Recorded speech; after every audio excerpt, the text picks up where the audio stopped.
Musuh Pancasila yang paling besar itu apa sih? Kalau kita ya jujur, musuh Pancasila yang terbesar itu ya agama. Orang-orang yang ngomong kayak gini tuh sebenarnya dia bukan nggak punya agama, dia tuh punya agama cuman malas ibadah aja, malas sholat gitu loh. Sehingga menjauhkan agama dari Pancasila. Dan sila pertama itu kan ketuhanan yang Maha Esa, itu tentang agama. Gimana pula agama dijadikan musuh terbesar? Pau. Bhinneka Tunggal Ika itu harusnya membebaskan lo Pak, termasuk membebaskan warganya memeluk kepercayaannya masing-masing. Gue tuh heran ya, kenapa sih kondisi negara ini tuh makin kesini malah makin kesana? Toh juga tahun-tahun sebelumnya nggak pernah ada tuh jilbab dipermasalahkan kayak gini. Assalamualaikum warahmatullahi wabarakatuh. Kembali lagi di channel Prayoga Muhammad. Gimana kabar kalian semua? Semoga baik-baik saja ya dan dilancarkan rezekinya. Nah teman-teman semua, kita kembali akan membahas ya soal BPIP yang akhirnya ketar-ketir diserang oleh netizen seluruh Indonesia.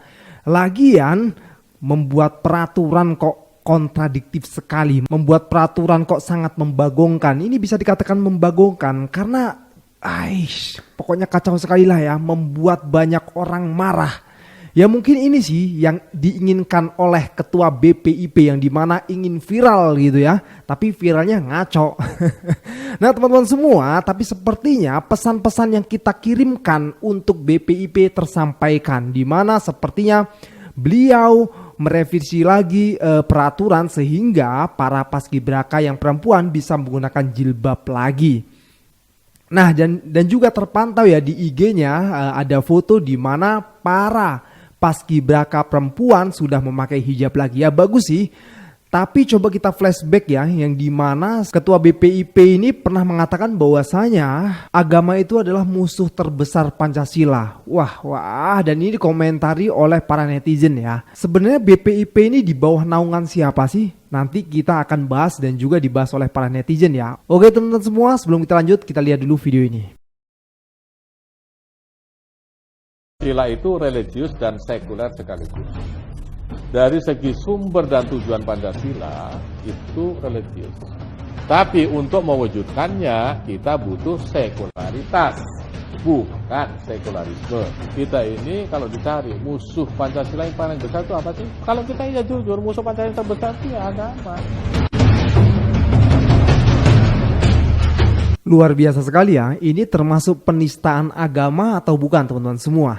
Beliau tidak spesifik mengatakan agama ini ya, agama tertentu. Tapi yang itu berarti beliau menantang semua agama. Dan tentunya kita sebagai masyarakat yang beragama berhak berkomentar kritis terhadap hal ini. Jangan kita biarkan dan jangan lolos begitu saja. Karena ini bisa membuat petaka nantinya ya.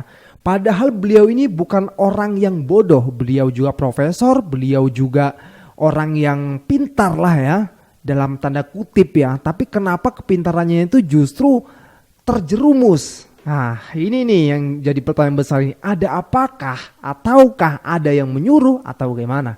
Oke teman-teman semua, langsung aja kita lihat video ini. Bang, katanya musuh terbesar Pancasila itu agama. Kepala bapak kau masuk angin di Bukit Songsong, kumis doang dipanjangin, otak kosong. Orang-orang yang ngomong kayak gini tuh sebenarnya dia bukan nggak punya agama, dia tuh punya agama cuman malas ibadah aja, malas sholat gitu loh. Sehingga menjauhkan agama dari Pancasila, menjauhkan agama dari kehidupan sehari-hari. Ini malas ibadah aja dia sebenarnya. Dia nggak tahu bahwasanya sejarah bangsa ini dibangun atas dasar kecintaan pada agama gitu loh. Dan sila pertama itu kan ketuhanan yang Maha Esa, itu tentang agama. Gimana pula agama dijadikan musuh terbesar? Pau. Kayak gini kan kasihan banget 18 anggota paskibraka itu harus melepaskan jilbabnya gara-gara lembaga ini diisi oleh orang-orang yang gak beres kayak gini. Dan ini perkara melepaskan jilbab itu bukan perkara yang sepele, ini perkara besar.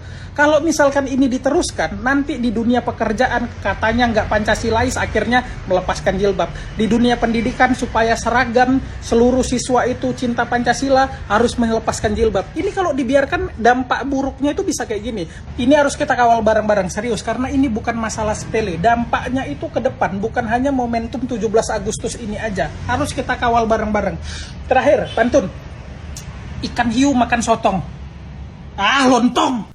Bener bang, bener, gue setuju banget ya. Ini harus kita kawal guys. Pokoknya harus kita kawal. Netizen kerahkan semua tenaga kalian untuk mengawal ini semua. Kalau ini dibiarkan, wah gawat ini. Karena masa depan anak-anak kita, masa depan cucu-cucu kita nantinya, wah jadi gawat. Indonesia men, mayoritas Islam. Tahun ini loh, Paskibraka tidak dibawa ke Menpora lagi. Baru tahun ini udah bikin kayak gini. Tapi sekarang dipegang oleh BPIP, Badan Pembinaan Ideologi Pancasila. Dan beliau adalah kepala BPIP untuk saat ini. Latihan boleh pakai, tapi ketika acara resmi nggak boleh pakai jilbab. Piye toh? Jadi jilbab semacam skin Mobile Legend gitu yang boleh ganti-ganti sewaktu-waktu. Ini bapak ya, juga pernah bilang begini nih. Agama tuh musuh utama katanya. Miris loh, beliau profesor, bukan orang bodoh, pinter, terdidik, tinggi. Pendidikannya setinggi harapan orang tua ke kamu. Tinggi. Dan beliau mantan rektor di UIN Sunan Kalijaga di tahun 2020. Kampus Islam coba, tapi sensi sama Islam. Dan hanya dilakukan pada saat pengukuhan Paskibraka dan pengibaran Sang Merah Putih pada upacara kenegaraan saja. Di luar acara pengukuhan Paskibraka dan pengibaran Sang Merah Putih pada upacara kenegaraan, Paskibraka Putri memiliki kebebasan penggunaan jilbab dan BPIP menghormati hak kebebasan penggunaan jilbab tersebut. BPIP senantiasa patuh dan taat pada Pak, bapak kan namanya Yudian Wahyudi. Depan belakang kalau nggak teliti sekilas orang bisa baca Yahudi kan. Pak, bukan apa. Selama ini kita melesetin Yahudi jadi Wahyudi di konten kami. Sionis jadi Sionis. Itu biar videonya nggak kena take down, Pak. Itu cuma pelesetan, bukan seriusan. Nah, Pak, bapak malah nge-cosplay secara serius gaya mereka, Pak, sekarang. Ya elah, Pak. Iya deh, gak ada yang lebih ngerti soalan Pancasila ketimbang Bapak dan BPIP. Iya, kita bodoh, kita gak ngerti, kita pendidikannya gak tinggi. Ingat tapi ya Pak, Aidit bos PKI dulu ngerusak negeri ini juga pakai embel-embel yang sama. Embel-embel paling ngerti Pancasila pakai nulis buku segala, membela Pancasila. Untuk apa? Yang pertama ditarget adalah agama. Tahu gak Pak kenapa? Karena Aidit tahu musuh utama untuk ngerebut bangsa, itu ya penganut agama paling utama. Islam khususnya, bukan sebaliknya yang kayak Bapak bilang. Penjajah pun tahu itu Pak. Mereka bilang selama masih ada Quran di dalam dada-dada kaum muslimin itu, maka Indonesia susah dikuasai. Dan kepercayaan kepada Tuhan yang satu inilah, tauhid inilah yang menjadi api yang berkobar-kobar menyala-nyala di dalam Quran itu. Dan jikalau api ini telah berkobar-kobar dan menyala-nyala pula di dalam dadanya seseorang manusia, manusia yang demikian itu menjadi manusia yang sebagai dikatakan oleh saudara Hamka tidak takut akan mati. PKI-nya Aidit aja nggak pernah lo ngelarang jilbab lo Pak. Ini udah merdeka kok segininya. Kita ini mau diajak ke arah mana toh Pak? Kayak Perancis. Awal yang ngelarang-larang hijab, ujung-ujungnya ngejelek-jelekin semua agama dan promosiin kaum penyimpang. Lagi bete, itu Bhinneka Tunggal Ika dan toleransi yang Bapak mau, yang Bapak tuju. Bhinneka Tunggal Ika itu harusnya membebaskan lo Pak, termasuk membebaskan warganya memeluk kepercayaannya masing-masing dengan keragaman yang ada, bukan membatasinya, memenjara mereka dari keyakinannya. Dijadikan satu seperti yang Bapak mau. Bhinneka apanya, tunggal apanya, ika apanya kalau gitu. Yang pasti BPIP itu bukan pembinaan ya, melainkan PAU. Aduh, gedeg bener gua asli aja. Untung aja netizen Indonesia itu kompak ya, selalu kompak dan membela kebenaran. Kalau ada sesuatu yang salah, gercep gitu loh. Nah, itulah untungnya. Maka dari itu akhirnya ya kan, peraturan ini sepertinya sudah dihilangkan. Ini sih sudah ada pemberitaan bahwasanya BPIP membolehkan gitu ya sekarang ya, membolehkan yang berhijab silahkan untuk berhijab. Kita lihat videonya. Setelah di roasting habis oleh netizen, akun Instagram BPIP tiba-tiba memposting foto ini. Kalian perhatiin guys. Ya, mereka adalah para anggota Paskibraka wanita yang kemarin melepas hijabnya pada saat acara pengukuhan bersama Presiden Jokowi.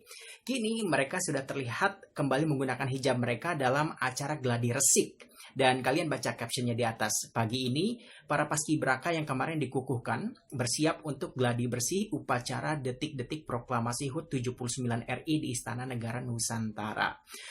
Apakah ini artinya BPIP sudah kembali mengizinkan para anggota paskibraka ini kembali menggunakan hijabnya setelah di roasting oleh netizen?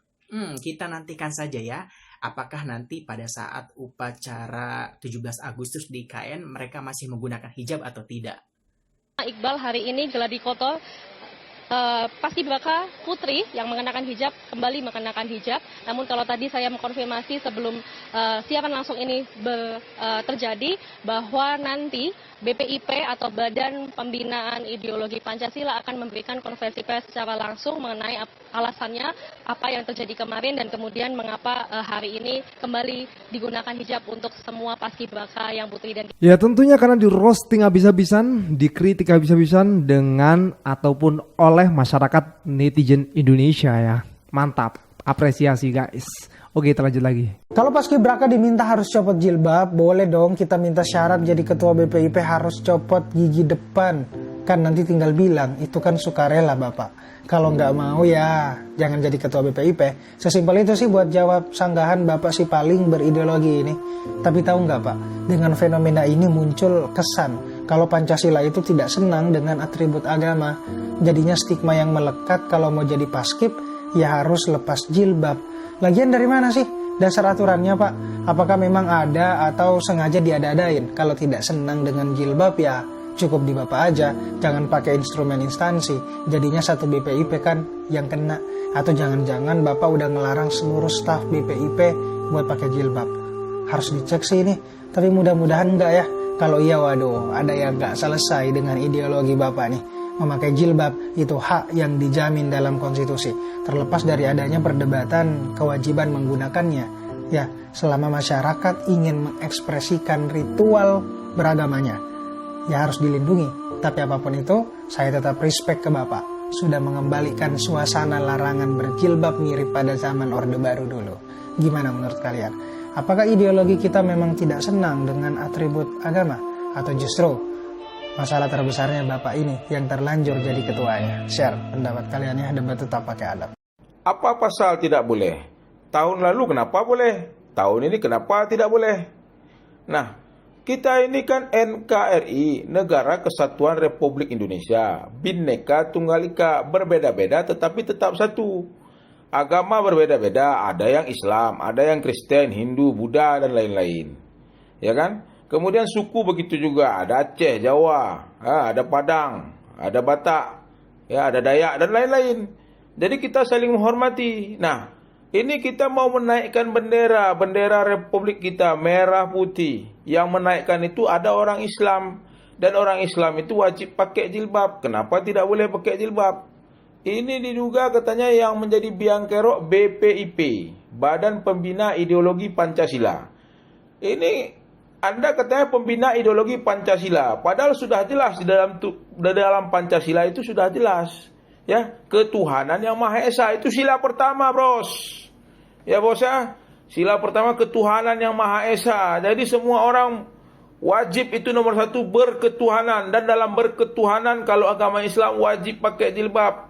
Hanapuka larang-larang ini, jangan larang-larang di sini. Ya, Anda seharusnya memberikan contoh yang baik, memberikan pembinaan yang baik terkait Pancasila ini. Pancasila udah jelas, sudah betul. Anda ini yang perlu dikaji ulang ini. Kenapa Anda bisa jadi anggota BPIP ini? 2 hari terakhir kehormatan seorang perempuan itu kayak dihantam habis. Ketika dunia menyorot kepada seorang muslimah yang menjuarai olimpiade di negeri kita, hari ini pasukan paskibra perempuan yang terus melepas hijabnya untuk kepentingan acara yang akan diselenggarakan oleh negara ini. Ketika di negeri sana kaum muslimin sedang memperjuangkan kehormatan agamanya, tapi di sini kita seolah dihantam habis dengan berbagai banyak realita dengan dalih toleransi dan sebagainya. Rasanya bangun pagi itu menjadi sebuah rasa bersalah karena kita melihat satu masalah demi masalah, satu pelanggaran demi pelanggaran, dan kita nggak bisa berbuat apa-apa. Semoga Allah mengampuni kita semua. Dilarang pakai jilbab Paskibraka Putri 2024 terpaksa karena aturan BPIP. Sebagai seorang muslim dan mantan Paskibraka tahun 2017, gue tuh merasa kayak miris banget ya kan. Dan menurut gue aturan ini tuh harus segera dibatalkan. Pertanyaannya kenapa? Kenapa harus gak boleh pakai? Katanya alasannya untuk keseragaman. Loh, logikanya di mana? Kalau kebebasan ekspresi beragama udah terhalang gara-gara aturan ini, terus apa artinya Pancasila sila pertama? Padahal udah jelas setiap orang tuh punya hak dan dilindungi untuk beragama serta menjalankan menjalankan syariatnya. Gue tuh heran ya, kenapa sih kondisi negara ini tuh makin kesini malah makin kesana? Toh juga tahun-tahun sebelumnya nggak pernah ada tuh jilbab dipermasalahkan kayak gini. Ingat ya, persatuan itu bukan tentang keseragaman aja, justru tentang mempersatukan keberagaman. Kalau kayak gini namanya, itu bukan kesukarelaan, tapi ya sama aja keterpaksaan karena adanya aturan. Jadi ya tolonglah ya kan. Bismillahirrahmanirrahim. Assalamualaikum warahmatullahi wabarakatuh. Apa salahnya hijab? Apakah kalian pikir hijab itu ketinggalan zaman? Apakah kalian pikir orang berhijab itu tidak pantas untuk menyentuh sangsaka merah putih? Saya nggak mengerti apa yang ada di pikiran para pejabat yang memutuskan 18 orang putri muslimah untuk melepaskan hijabnya. Ini mestinya ya, kalau iman anak-anak kita ini kuat, ketika pengukuhan itu pasti mereka pulang. Ya. Tapi ini udah terjadi ya, udah terjadi, yang pengukuhan udah terjadi. Nasihat saya ini, mudah-mudahan kalian mau mendengarkan. Kalau nanti pas pengibaran sangsaka merah putih masih disuruh melepaskan hijab, kalian pulang nak. Pulang ya, tak perlu kalian datang minta maaf ke makam orang tua kalian, ayah kalian, minta izin untuk melepas hijab. Pasti almarhum ayah kalian akan sedih, tersiksa dia di akhirat nanti. Ya, tidak masalah kalian kehilangan satu kesempatan untuk menjadi anggota paskibraka, asalkan dapat cinta Allah, sayang Allah, Allah ridho kepada kalian ya. Tidak apa-apa kita kehilangan sesuatu karena Allah, kehilangan kesempatan berharga karena Allah. Itu urusan dunia saja. Tapi kalian akan dapatkan kemuliaan. Seluruh orang akan mendoakan kalian ya. Jadi jangan sampai kalian mengorbankan agama ya, untuk dunia ya, ini urusan dunia saja. Suruh itu pejabat itu mencari wanita yang tidak berhijab saja ya. Mungkin sangsaka merah putih ini memang untuk perempuan-perempuan tidak berhijab ya. Jadi nasihat saya nih kepada bapak-bapak, ibu-ibu, para pejabat yang membuat keputusan untuk melepaskan hijab, takutlah kalian kepada Allah. Kalau kalian muslim, bertobatlah kepada Allah, minta maaf kepada umat Islam, minta maaf kepada orang tua anak-anak yang kalian suruh lepaskan hijab itu. Kemudian kalau yang pejabat itu bukan muslim, non muslim, kalian mesti banyak-banyak belajar ya tentang Pancasila, belajar lagi tentang toleransi. Coba lihat di Korea itu, putri muslimah Indonesia berhijab, atlet voli ya, kebanggaan kita semua. Dia memakai hijab, dimuliakan di sana. Masa di negara non muslim hijab bisa dimuliakan ya, diizinkan untuk bertanding, berlomba, masuk TV dan sebagainya. Di negara sendiri untuk menjadi anggota paskibraka harus melepaskan hijab. Maka saya mengajak semua yang terlibat dalam masalah ini untuk takutlah kepada Allah, kembali kepada Allah, bertobat kepada Allah ya. Dapatkan Allah, dapat segala-galanya, hilang Allah, hilang segala-galanya. Ya, mudah-mudahan ya segera bertobat dan mendapatkan hidayah ya. Sebenarnya BPIP itu punya agama, cuma karena malas saja menjalankan agamanya mungkin ya. Jadi ya buat peraturan seenak jidatnya aja gitu. Memang harus dimaki-maki guys kalau orang-orang kayak gitu itu. Kita itu negara terbesar juga loh muslim ya. Jadi jangan sampai kita susah sendiri di negara kita sendiri gitu, yang dimana mayoritas memang muslim. Itu harus diakui, memang seperti itu, udah mayoritasnya memang muslim. Jadi sangat konyol sekali dan lucu sekali kalau kita orang muslim tidak bisa menjalankan syariat secara total gitu loh. Luar biasa sekali nih. Nah teman-teman semua, sebenarnya BPIP ini di bawah naungan siapa sih gitu loh. Kita lihat videonya. Halo guys, saat-saat seperti ini ya, menjelang pilkada, pemilu dan sebagainya, sering sekali kita mudah terkecoh gitu. Karena banyak sekali pengalihan isu dari isu yang sebenarnya. Termasuk juga mungkin ini kita bisa waspadai sebagai usaha untuk pengalihan isu tentang ramainya soal pelarangan paskibraka yang memakai jilbab oleh BPIP. Nah di saat yang sama banyak akun-akun yang mulai menyalahkan atau menyudutkan Ibu Megawati. Saya bingung juga nih, karena begini, BPIP ini dibentuk oleh Jokowi. Kepala BPIP yang bermasalah ini dari dulu juga pilihannya Pak Jokowi. Dan BPIP itu berada di bawah dan bertanggung jawab kepada Presiden. Ya, jadi kita bisa waspadai juga ini sebagai usaha untuk menjatuhkan Ibu Megawati. Ya, kita harus perlu pahami baik-baik juga bahwa pemakaian jilbab di tahun-tahun sebelumnya untuk paskibraka ini nggak pernah jadi masalah ya. Saya juga aneh kenapa kok baru dipermasalahkan saat ini, di mana Ibu Megawati dan PDIP sudah tidak lagi bersama dengan Presiden Jokowi lagi. Artinya kerusakan yang dibuat oleh pemerintahan saat ini ya ya tentunya udah nggak ada kaitannya dengan Ibu Mega dan PDIP. Atau malah bisa dikatakan semenjak Pak Jokowi menyingkirkan Ibu Megawati dan PDIP, ya sepertinya beliau semakin tak terkendali. Nah, kalau kita lihat ya tuduhan kepada PDIP ya soal pelepasan jilbab ini sama sekali tidak berdasar ya. Karena kalau kita lihat ya di upacara-upacara besar yang diadakan PDIP, kita lihat ya soal hijab ini tidak pernah jadi masalah ya, nggak pernah jadi isu. Jadi sangat salah alamat kalau mengaitkan masalah pelepasan hijab ini karena PDIP. Dan menurut saya sih akan jadi jahat ya namanya ketika kita lihatlah ya orang-orang semacam Andri Rosiade, Daniel Simanjuntak gitu, tiba-tiba menyalahkan BPIP dan PDIP ini. Padahal kalau kita lihat pada akhir ya ketahuan juga bahwa tidak boleh berhijab ini hanya berlaku di IKN. Dimana kita tahu siapa penguasa IKN. Dan kita tahu bahwa BPIP adalah bawahan dari sang penguasa IKN ini. Salam. Nah lo ketahuan kan sekarang siapa dia penguasa IKN. Netizen tetap harus jeli ya kan. Netizen juga sudah sangat pintar lah. Bisa bareng-bareng kompakan untuk menyelesaikan ini semua. Karena kalau tanpa adanya tanggapan dari netizen, kritikan dari netizen senyap saja gitu, lewat saja gitu. Tapi kalau kita pantau terus, jangan sampai lolos, pastikan kalau bisa hancurkanlah ya. Biar ganti gitu loh. Biar nggak ada lagi hal-hal yang seperti ini yang akhirnya membuat seluruh Indonesia jadi ribut gitu. Oke teman-teman semua, gue rasa cukup ya. Jangan lupa untuk berikan komentar di bawah ini. Jangan lupa juga untuk like, subscribe channel ini. Sekian dari gue Prayoga Muhammad. Wassalamualaikum warahmatullahi wabarakatuh.